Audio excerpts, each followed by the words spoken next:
महाराष्ट्र में सियासी पारा पूरी तरीके से हाई है। रैलियों में जुबानी जंग छिड़ी है, आरोप प्रत्यारोप के दौर भी जारी है। महाराष्ट्र के डिप्टी सीएम और एनसीपी नेता अजीत पवार ने तमाम चुनावी मुद्दों पर इंडिया न्यूज से खुलकर बात की। अजीत पवार ने अपने विस्फोटक इंटरव्यू में कई बड़े खुलासे भी किए हैं। आपको याद रखना होगा, उन्होंने शरद पवार को लेकर अब कुछ दिन पहले एक खुलासा ऐसा किया जिससे भूचाल आया। उन्होंने साथ ही बताया कि चुनाव में उनकी क्या भूमिका रहने वाली है, महायुति में क्या चल रहा है, उस पर भी उन्होंने अपनी बात रखी। आज एक खास मेहमान हैं महाराष्ट्र के उप मुख्यमंत्री और एनसीपी के चीफ अजीत पवार जी। सर, स्वागत है आपका आईटीवी नेटवर्क पे। नमस्ते सर, मेरा पहला सवाल है आपसे। महाराष्ट्र का चुनाव इस बार बहुत ही क्रूशियल है और इसकी झलक राष्ट्रीय राजनीति पे भी दिखेगी, तो आप कैसे देखते हैं इस बार के चुनाव को? यहाँ जैसा देश का चुनाव बहुत इम्पोर्टेंट रहता है, उसके बाद अगर कोई स्टेट का चुनाव महत्वपूर्ण रहता है तो महाराष्ट्र है। और इसमें सभी पार्टियां बहुत जान लगाकर काम करते हैं। वो स्टेट अपने हाथ में रहना चाहिए, हमारा अपना गवर्नमेंट वहां आना चाहिए। ऐसी कोशिश हमेशा हर चुनाव में, असेंबली का चुनाव आता है तब होती है, और मैंने ये सालों से देखा है, उसी हिसाब से मैं देख रहा हूं। सर, लोकसभा के चुनाव के बाद आपकी एनसीपी के लिए ये एक तरह से लिटमस टेस्ट भी है चुनाव, क्योंकि लोकसभा के चुनाव में आपकी पार्टी का प्रदर्शन कुछ खास अच्छा नहीं रहा था, तो इस पे आप क्या कहेंगे? वो लोकसभा के चुनाव के वक्त यहाँ फेक नैरेटिव सेट करने की बहुत ज्यादा कोशिश की, और उसमें वोटर ने उनका ज्यादा सुना। जैसे संविधान बदलने वाले, अब की बार 400 पार, अपोजिशन वालों ने कहा 400 पार किस लिए इनको चाहिए, 275 300 तक जाए तो भी उनका गवर्नमेंट आता है, 400 की जरूरत नहीं। तो उन्होंने बताया अपोजिशन वालों ने लोगों को कि ये 400 इसलिए चाहिए, उनको हिंदू राष्ट्र बनाना है, उनको संविधान चेंज करना है, उनको रिजर्वेशन निकालना है, उनको घटना में कुछ चेंजेस करना है। ऐसा कुछ बता के माइनॉरिटी को उन्होंने डराया कि आपको अभी इकट्ठा करेंगे और बाहर भेज देंगे, या हिंदू राष्ट्र होने के बाद आपका राइट जाएगा वोट करने का। ऐसा बहुत कुछ उन्होंने फेक नैरेटिव सेट किया। एक थोड़ी सी गलती ऐसी हुई कि आपकी बार 400 पार कहने की कोई जरूरत नहीं थी। किसके मन में ये आया पता नहीं, अभी वो हुआ सो हुआ। और प्याज एक्सपोर्ट बंदी थी। हमारे महाराष्ट्र में प्याज उगाने वाले फार्मर्स बहुत हैं, और ये 6-7 जो महत्वपूर्ण डिस्ट्रिक्ट है, नासिक, पुणे, सोलापुर, अहिल्यानगर अभी नाम, पहला अहमदनगर, सातारा, सोलापुर, ऐसे ये सब एरिया में, और वो भी एक्सपोर्ट बंद होने के कारण प्याज को बिल्कुल दाम नहीं थे, तो फार्मर्स नाराज थे। वो बोलते थे कि हम अभी दिखाएंगे, हम प्याज उगाते हैं और बाहर भेजने के लिए भी हमें बंदी कर देते हैं। तो ये सब हुआ, तो भी तब 0.6% वोट हमें महायुति को कम मिले, महाविकास आघाड़ी को हमारे से ज्यादा 0.6% वोट मिले। इतना ही डिफरेंस था, 0.9% भी नहीं, 0.6, तो भी सीटें बहुत गंवाई पड़ी, यानी हार गई।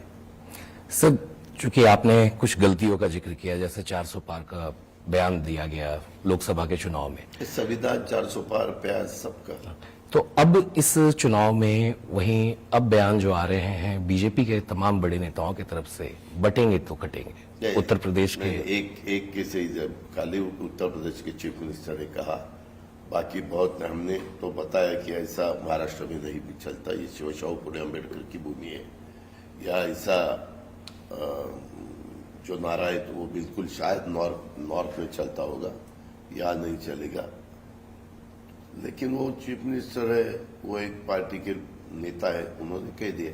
लेकिन उनके पार्टी के आप क्या करते हैं, एक ने बोला उतना ही लेते हैं, लेकिन उस पार्टी में नितिन गडकरी ने विरोध किया, पंकजा मुंडे जी ने विरोध किया, अशोक चौहान जी ने विरोध किया ना, वो नहीं आप देखते, खाली वो एक ही ऐसा है, ऐसा है, ऐसा है, हमने भी विरोध किया। सर, तो कभी कुछ बात होती हो बीजेपी के लीडरशिप से तो क्या आप लोग फीडबैक नहीं देते हैं कि इस नहीं, तरह के अभी क्या बयान हुआ? से पहले- डैमेज होता है चुनाव में? पहले हमने तय किया था कि कौन से सब्जेक्ट पार्लियामेंट के चुनाव के वक्त किसी के स्टेटमेंट आए और उसमें डैमेज हुआ, उनको भी समझ में आया कि ये कारण से डैमेज हुआ, तो हमने उनको रिक्वेस्ट की वो बिल्कुल मत लेना, आपके सभी लोगों को बता देना। लेकिन इस दफा अचानक ये नया उन्होंने स्टेटमेंट किया। बारामती पे आते हैं सर हम। बारामती में लोकसभा के चुनाव में आपने ही कहा है कि पवार वर्सेस सुले था, मगर आप ही के परिवार के हिस्सा हैं वो। इलेक्टोरल बैटल में इस बार फिर से आपके सामने योगेंद्र पवार अब हैं, सामने आपके नेफ्यू हैं, तो किस तरह से आप इस बैटल को फिर से देख रहे हैं यहाँ पे बारामती में? पिछले दफा जैसे देखता था वैसे अभी देखता हूँ। पार्लियामेंट के चुनाव के जैसा देखा वैसे असेंबली चुनाव में देखता हूँ। हमारे बारामती के वोटर बहुत होशियार है, उन्होंने तब भी नारा दिया था पार्लियामेंट में तय और असेंबली में दादा, वो ऐसा करेंगे, ऐसा मुझे भरोसा है, विश्वास है। सर, अगर हम बात करें महाराष्ट्र की खास तौर पर, तो जिस तरीके से लगातार यहाँ पॉलिटिक्स हो रही है, प्रधानमंत्री भी आए, आपके ऊपर निशाना साध रही है कांग्रेस और महाविकास आघाड़ी कि आप प्रधानमंत्री की सभा में नहीं गए, मुंबई वाले शिवाजी पार्क वाले सभा में। कह रहे हैं कि महायुति में कुछ ना कुछ अनबन चल रही है, कुछ बात नहीं बन पा रही है। आनंद जी, आप सभी को कोई सब्जेक्ट नहीं होते ना, ऐसे इशू निकालते। एक तो हमने तय किया था कि प्राइम मिनिस्टर जब आएंगे तब हमारे पार्टी की तरफ से कौन कौन कहा उनके साथ रहेंगे। कोई जगह पे हमारे अनिल भाई दास पाटिल थे दुलिया में, नासिक में छगन भुजबल थे, हमारे विदर्भ में भी प्रफुल्ल पटेल भाई साहब थे, हमारे खारघर में हम सुनील तटकरे साहब थे, हमारे पूना में मैं खुद था। ऐसा हुआ है ना। और तब भी मैंने बताया, ऐसे हम दोनों बैठे थे कि पीएम साहब, मैं अभी बम्बई की रैली को मैं नहीं आ सकता, मेरे बाकी की भी सभाएं चालू है। वो बोले कि ठीक है, तो बोल रहे ऐसा है क्योंकि चुनाव के वक्त ऐसा ही करना पड़ता है, सबको वहां इकट्ठा होने की जरूरत नहीं। एक मीटिंग तो हमने पूना में ली है और हम साथ कम कर रहे हैं। ऐसे हमारी बात हुई और ये नहीं हुआ, ये नहीं हुआ। अरे क्या नहीं हुआ, ये क्या सवाल है? ये हुआ असेंबली का जो टाइम जो है अभी वोटिंग का, उसका और इसका क्या मतलब है? बहुत दफा कभी कभी हम जाने की कोशिश करते, प्लेन अचानक कोई बिगाड़ आ जाता है, कभी चॉपर का बिगाड़ आ जाता है, आखिर वो मशीन है। लेकिन वैसा करने की जरूरत ही नहीं। हमने तय किया है ना कि हम महायुति के साथ जा रहे हैं, गए हैं, तो हम चुनाव के वक्त भी एक होकर ही चुनाव लड़ना चाहते हैं और लड़ रहे हैं। और प्राइम मिनिस्टर इस चुनाव में खाली आया ऐसे नहीं, आज तक जितने भी चुनाव हुए महाराष्ट्र के, जो भी प्राइम मिनिस्टर थे, हर एक प्राइम मिनिस्टर यहाँ आके पब्लिक मीटिंग लेके चले गए। सर, जिस तरीके से 2019 के बाद राजनीतिक समीकरण बने महाराष्ट्र में, फिर आपकी पार्टी का भी स्प्लिट हुआ, तो कोई अफसोस पार्टी स्प्लिट करने का? जिस तरीके से रिवोल्ट हुआ एनसीपी में खास तौर पे। हमने पार्टी स्प्लिट नहीं की, पार्टी हमारे साथ है, सिंबल हमारे साथ है, पार्टी का नाम हमारे साथ है, हमने स्प्लिट नहीं की। हमारे बाकी मान्यवरों ने अलग पार्टी का ऐलान किया, सिंबल लिया, नाम लिया और उन्होंने उनका काम चालू किया। हमारा पहले जैसे काम चालू है। सर, तो क्या शरद पवार जी से आज भी आपकी बात होती है या कभी भविष्य में आप लोग एक साथ फिर से हो सकते हैं? अभी का चुनाव क्या, खाली वो कैसा ठीक ठाक हो सकता है उसका सोचता हूं। ये ऐसा हुआ तो क्या होगा, वैसा हुआ तो क्या होगा, इसके बारे में मैंने सोचा नहीं है। आपकी पार्टी के नेता हैं नवाब मलिक, जब आपने उनकी कैंडिडेचर दी मनखुर्द शिवाजी नगर मुंबई की सीट पे, तो बीजेपी की तरफ से लगातार उनके ऊपर आरोप लगाए गए कि किस तरह से उनके एलिजिड कनेक्शन से अंडरवर्ल्ड के साथ। नहीं, एक दफा उन्होंने कहा कि हमने उनके ऊपर आरोप लगाए हैं, इसीलिए टिकट मत देना। हमने कहा कि ऐसे बहुत से लोगों के ऊपर आरोप रहते हैं, मैं भी आपके ऊपर आरोप करूंगा, आप क्या वो दाऊद इब्राहिम का राइट हैंड है, तो है क्या है? नहीं है ना, आरोप है। जब तक आरोप सिद्ध नहीं होता तो आपको दोषी ठहराने की क्या जरूरत है? ऐसे सब के बारे में आज तक बहुत से लोगों के, पॉलिटिशियन के बारे में आरोप किए गए। जिसके बारे में सिद्ध हुआ उसके बारे में फिर आगे जो हुआ वो हुआ। आखिर अपने यहाँ कानून है, आपको आरोप के बारे में जो सवाल पूछे जाते हैं उसको जवाब देना पड़ता है, उसकी इंक्वायरी चालू है। नवाब मलिक जी ने एक बात और कही है कि चुनाव के बाद अजीत पवार दादा की जो एनसीपी है वो खासतौर पे किंग मेकर के रोल में आएगी, भूमिका में रहेगी। तो कैसे देखते हैं उनके इस बयान को आप? हर एक हमारे लीडर है, सबको अलग अलग सोच रहती है। आखिर वो आदमी है तो वो उसी हिसाब से देखते हैं। मैं खाली हमारा महायुति का 175 से ज्यादा सीटें कैसी आ सकती है, ये एकमेव टारगेट हमने रखा है। तब एक दफा रिजल्ट 23 तारीख को आने दो, फिर हम इकट्ठा बैठेंगे और विधायक एक इकट्ठा बैठकर आगे हमारा दल का नेता कौन करना चाहिए, क्या करना चाहिए, वो तय करेंगे। आपके पार्टी के ही एक और बड़े नेता हैं प्रफुल्ल पटेल जी, उन्होंने बात की, एक इंटरव्यू में उन्होंने अपनी एक बात रखी कि रिस्पेक्टेबल नंबर्स मिलने चाहिए एनसीपी को भी। तो उनके बयान को आप कैसे देखते हैं? अच्छी तरह से देखता हूँ। और सर, अभी जो आपका एक इंटरव्यू था वो काफी वायरल हो गया, सोशल मीडिया पे भी काफी चर्चा है उसकी। ऑपोजिशन खास तौर पे लगातार उस बात पे सवाल उठा रहा है, जब आपने जिक्र किया कि 2019 की मीटिंग में गौतम अडानी भी वहां मौजूद थे।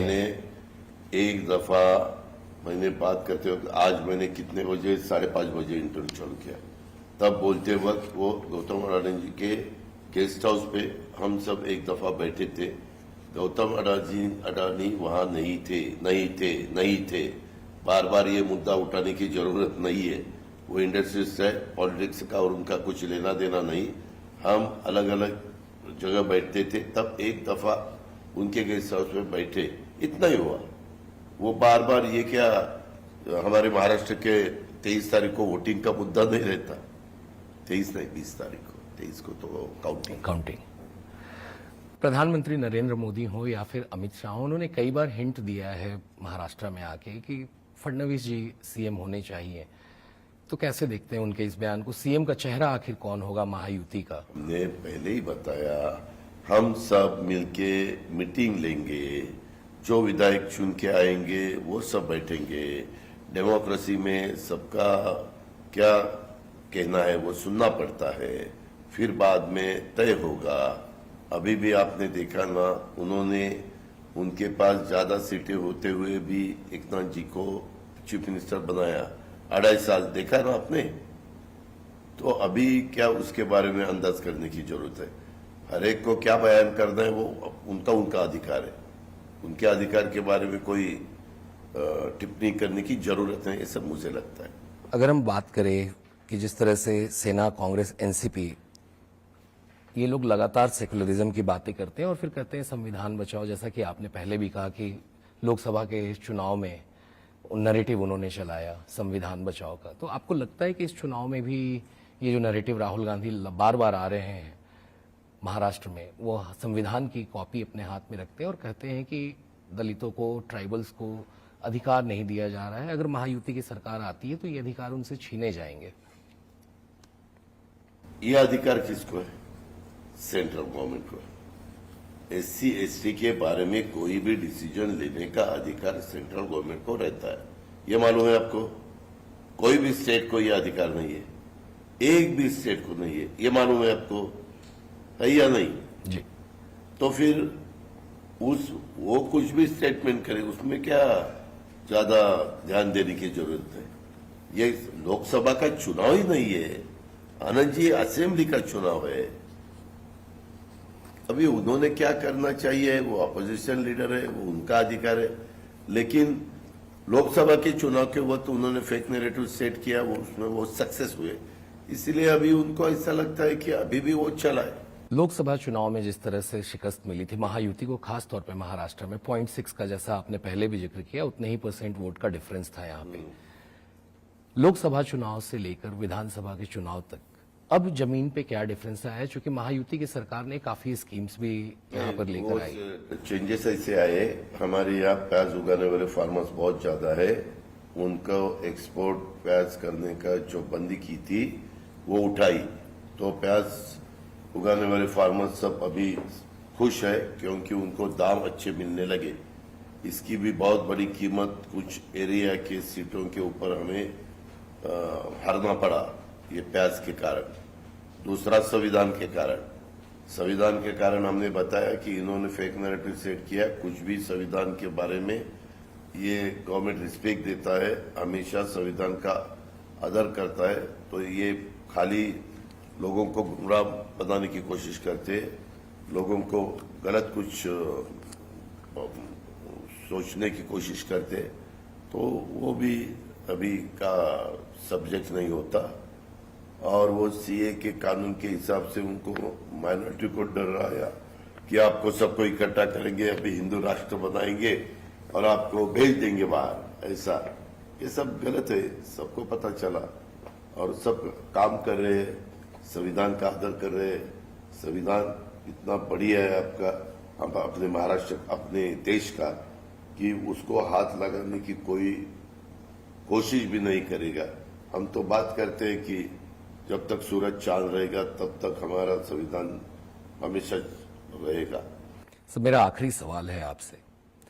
महाविकास आघाड़ी ने तमाम तरह की गारंटीज महाराष्ट्र में लॉन्च की है। एक गारंटी उनकी थी महालक्ष्मी, 3,000 रुपए प्रति महीने। वो दावा कर रहे हैं कि तेलंगाना में उनकी सरकार है कांग्रेस की, कर्नाटक में है, हिमाचल प्रदेश में है, वहां ये अपनी गारंटी दे रही है और उसी का कॉपी यहां पर किया गया। दूसरी चीज उन्होंने बात की थी सिलेंडर सारे धर्म के लोगों को देने के लिए, तो उस पर बीजेपी ने आरोप लगाया कि ये रोहिंग्याओं और बांग्लादेशियों को भी सिलेंडर देंगे। तो कैसे देखते हैं आप इसको? हम ये देखते हैं, उन्होंने जो नारा लगाया है वो बिल्कुल इतने पैसे अपने गवर्नमेंट के पास नहीं है। हमारा 6.5 लाख करोड़ का बजट था, आगे वाला 7 लाख करोड़ का आएगा। सैलरी, पेंशन और जो कर्जा हम लेते हैं, कोई भी स्टेट लेता है, उसका इंटरेस्ट हर साल देना पड़ता है। इसके लिए करीबन 50% पैसा लगता है, पूरे बजट का 50% पैसा। उन्होंने जो भी योजनाएं दी है, ये योजनाएं हमने दी थी, वो 75,000 करोड़ की योजनाएं थी। उन्होंने अभी जो दी है वो 3 लाख करोड़ की योजना है, यानी 50% यहाँ पैसे और 50% वहां पैसे जाने के बाद डेवलपमेंट कैसी होगी? पहले तो ये बोल रहे थे कि इन्होंने स्टेट को कंगाल किया, स्टेट को तिजोरी खाली की, अभी इनके पास पैसे नहीं है, अभी सैलरी नहीं होने वाली, ये हमारी लाडली बहनों को पैसे नहीं मिलने वाले, ये खाली बोल रहे हैं, ऐसा बहुत कुछ कहा। लेकिन हमने ठीक तरह से पैसे ही भी उनको अकाउंट में दिए, बाकी का भी काम चालू है, सैलरी भी बहुत अच्छी तरह से चालू है, क्योंकि हमारा टोटल बजट में से खाली 75,000 करोड़ रुपया हमने ये लाभ देने के लिए निकाला था। बिजली मुफ्त 3 horse power, 5 horse power, 7.5 horse power, 3, 5, 8, 5 दूध के लिए 7 रुपए पर लीटर इंसेंटिव, ये सब किया। तब हमें इतना ये किया कि ये बिल्कुल गलत है, ऐसा है वैसा है, अपोज किया, बहुत बड़े पैमाने पे अपोज किया। और अभी उन्होंने जब जो स्कीमें लाई है उसके लिए 3 लाख करोड़ रुपए लगते, ये बिल्कुल लोगों को गुमराह करने की उनकी कोशिश है। ये सब चुनावी जुमला, उनका ही चुनावी जुमला है। मगर सर, वो तो आरोप लगा रहे हैं कि यहाँ से इंडस्ट्रीज को दूसरे स्टेट्स में ले जाई जा रही है। टाटा एयरबस का एग्जांपल वो दे रहे हैं, फॉक्सकॉन, सेमिकॉन। एफडीआई, आप दिल्ली जाने के बाद जरा वहां पूछो, एफडीआई की सबसे ज्यादा इन्वेस्टमेंट भारत में कौन से स्टेट में जा रही है, फर्स्ट नंबर किसका है, आपको पता चलेगा। फर्स्ट नंबर महाराष्ट्र का है। बहुत बहुत शुक्रिया सर। तो ये थे एनसीपी के चीफ अजीत पवार जी, जिन्होंने साफ तौर पे कहा कि जिस तरह से महाराष्ट्र का चुनाव है ये राष्ट्रीय राजनीतिक के लिए भी काफी इंपॉर्टेंट है और महायुति फिर से महाराष्ट्र में चुनाव में जीत के साथ एक सफल सरकार यहां फिर से देगी। कैमरा पर्सन विष्णु के साथ आनंद सिंह, ITV नेटवर्क।